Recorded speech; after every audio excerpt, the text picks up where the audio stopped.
I'm going to share some takeaways from a mastermind that we did in Turkey. And I believe that most, if not all, the people from this group are going to become centimillionaires, if not billionaires. Just some context around this group. In 2018, I decided to put a group together, and the first trip we went on was to Cabo. And we have a core group of people that go on this trip, and then we will rotate people in and out. These are all entrepreneurs. These are all marketing-minded founders. And if you've seen my content before, you've seen me talk about YPO or EO. These are more peer groups for entrepreneurs, more for business people. And I just wanted an angle where I could hang out with founders that really understood the internet well, and they really understood marketing well. And we would just go on these trips, and we'd share a lot of knowledge with each other that we typically wouldn't share publicly, because marketers tend to pollute a lot of tactics and strategies. And so we use these groups to get ahead, and also we became really close with each other. So this trip, we did it in Turkey.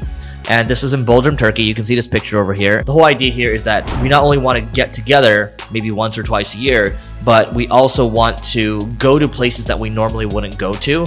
And this helps facilitate that. And so I'm going to jump into this a little more. Sayed Balki is in the group. We call him the king of WordPress. And so he has a WordPress holding company. He focuses on investing into WordPress businesses. He also has real estate property that he owns as well. And Patrick Campbell over here, he sold his company for $250 million to Paddle. He sold Profitwell for $250 million. So he's done well for himself. Eric Rivera over here, he has a pet holding company. And there's a couple other people that I haven't listed. But the whole idea here is that with this group, it's a group of people that are humble, a group of people that are hungry, a group of people that are also smart. These are the people that you want to hang out with. And obviously myself with my ad agency. And so the first thing that I wanted to share takeaways wise was it doesn't matter how well the company is doing, but people are holding on to their cash. And what that means is people are taking a defensive posture right now, and they are making sure that they have enough cash to weather the upcoming storm, whatever that storm looks like. Or if there is no storm, still they can take advantage of the opportunities, because the macroeconomic environment is getting weaker and weaker. As entrepreneurs, these are things that we pay attention to. We're looking at all these factors and thinking about how this might apply to our businesses, and then adapting accordingly, because that's what entrepreneurship is. Second one is, it doesn't matter how well a company is doing or how poorly a company is doing right now. Everyone is going back to basics. What that means is this: if we look at 2020,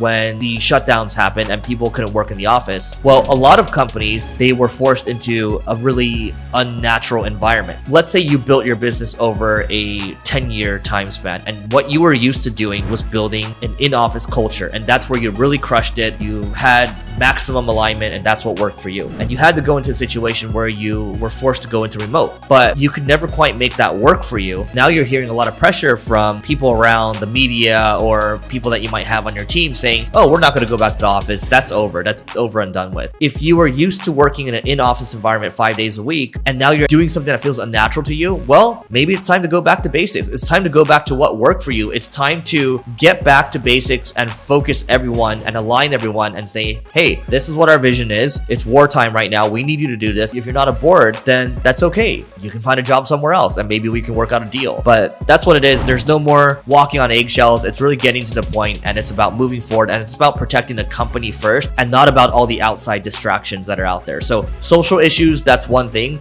but business is business. Focusing in on what the mission is, focusing in on what your values are, that's what matters within the context of business. By the way, before we continue, click on the link below if you're interested in masterminds, because I do a mastermind called Leveling Up Founders. It's for 7+ figure founders, and we do one in Miami each year and one in Beverly Hills, and it's just really super high caliber people in the group, and it's just a great thing. So levelingup.com/founders, if you want to check it out. It should be in the link below as well. But let's continue on with the takeaways here. So the third takeaway here is on the topic of AI. So AI, we're seeing a lot more practical business adoption that's happening faster than blockchain. I still very much believe in blockchain, but the fact that we are all talking about it and talking about the implications and the use cases here are important. And so I'll share an example here. One of the things that we do with AI internally at the ad agency is that we use our conversational intelligence tool, Gong, and we pull client sentiments. So we score their sentiment on a scale of 1 to 10, 10 being they're very happy. We summarize all the calls, we put in all the action items, and then these are all stored into a spreadsheet. And so there is no sandbagging, there is full accountability, and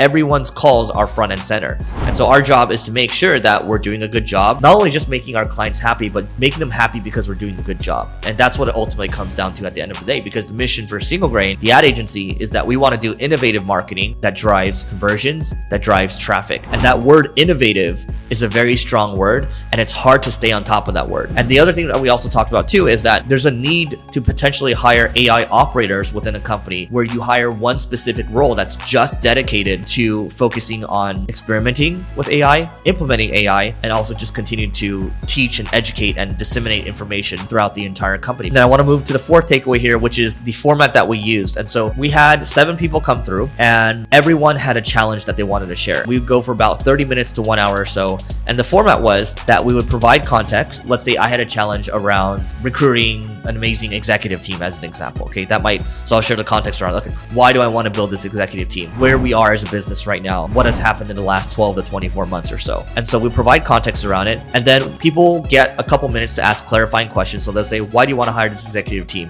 Have you done this before?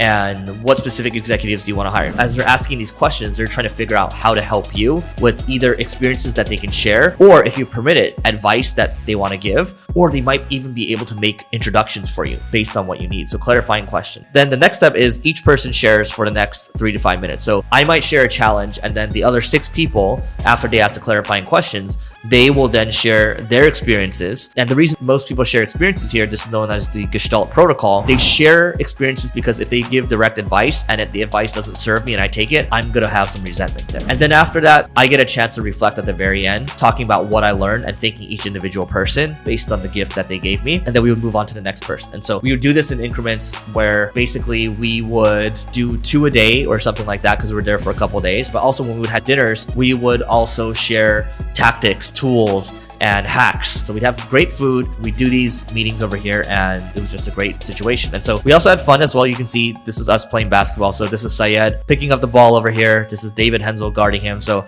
David has a portfolio of service businesses, we'll just call it that. And then here I'm challenging Syed to drive it in and shoot with one hand. He tosses it up, and that's Patrick Campbell with the ball, and that's Eric Rivera with his pet holding company. And so we have fun.